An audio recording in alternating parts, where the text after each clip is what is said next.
স্বামী স্ত্ৰীৰ সম্পৰ্ক মধুৰ আৰু সুস্থিৰ কৰি ৰখা যিকোনো দাম্পত্যৰ ক্ষেত্ৰত অত্যন্ত গুৰুত্বপূৰ্ণ। এই ভিডিঅ'ত 5টা উপায়ৰ বিষয়ে আলোচনা কৰা হ'ল, যি স্বামী স্ত্ৰীৰ সম্পৰ্কক মজবুত আৰু সুস্থিৰ কৰি ৰাখিব পাৰে।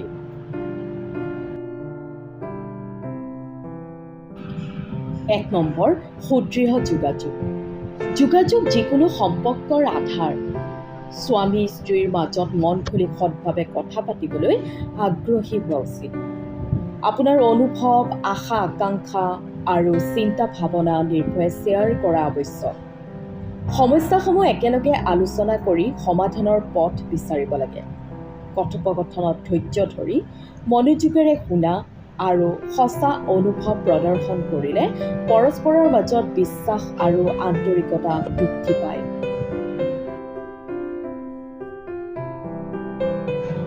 2 নম্বৰ, একেলগে সময় কটোৱা। গুণগত সময় কটোৱাই সম্পৰ্ক মজবুত কৰি ৰাখে। একেলগে খোৱা, ফুৰিবলৈ যোৱা বা কোনো একে মনোভাৱ উপভোগ কৰা উচিত। যান্ত্ৰিক জীৱনৰ ব্যস্ততাৰ মাজতো পৰস্পৰৰ বাবে সময় উলিওৱা বাঞ্ছনীয়। ফুৰিবলৈ যোৱা, সন্ধিয়া একেলগে হাঁহি ধেমালি কৰা বা একেলগে কোনো নতুন কৌশল শিকাৰ দৰে একেলগে কটোৱা সময়বোৰে সম্পৰ্ক অধিক সুদৃঢ় কৰি তোলে।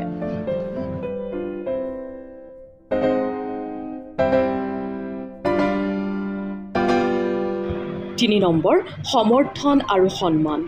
সম্পৰ্কৰ মূল ভেটি হৈছে পৰস্পৰৰ প্ৰতি সমৰ্থন আৰু সন্মান। স্বামী স্ত্ৰী দুয়োৱে পৰস্পৰৰ প্ৰতি সহানুভূতিশীল হোৱা উচিত। সৰু সৰু কথাত ধন্যবাদ জনোৱা, সন্মানপূৰ্ণ ভাষা ব্যৱহাৰ কৰা আৰু পৰস্পৰৰ প্ৰতি কৃতজ্ঞতা প্ৰকাশ কৰাৰ অভ্যাসে সম্পৰ্ক অধিক মজবুত কৰি তোলে।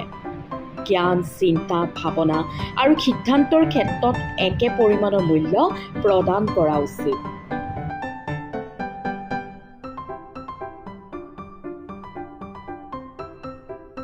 4 নম্বৰ, সমস্যা সমাধানৰ কৌশল। স্বামী স্ত্ৰীৰ মাজত মতভেদ হোৱা স্বাভাৱিক, কিন্তু একেলগে মিলি সমস্যাসমূহ সমাধান কৰাৰ চেষ্টা কৰা অধিক গুৰুত্বপূৰ্ণ।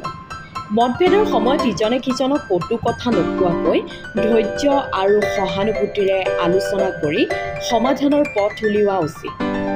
সমস্যা সমাধানৰ ক্ষেত্ৰত একত্ৰিত সিদ্ধান্ত লোৱাৰ চেষ্টা কৰা বাঞ্ছনীয়।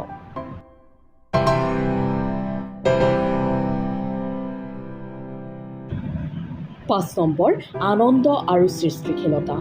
সম্পৰ্কৰ মাজত আনন্দ আৰু সৃষ্টিশীলতা যোগ কৰা বিশেষ গুৰুত্বপূৰ্ণ।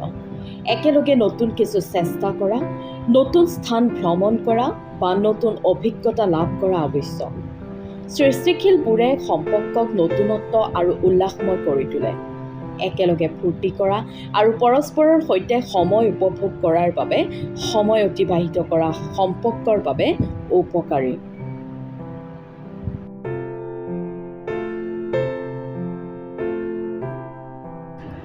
এই 5টা উপায়ে স্বামী স্ত্ৰীৰ সম্পৰ্ক অধিক মধুৰ, সুস্থিৰ আৰু সমৃদ্ধিশালী কৰি ৰাখিবলৈ সহায় কৰে।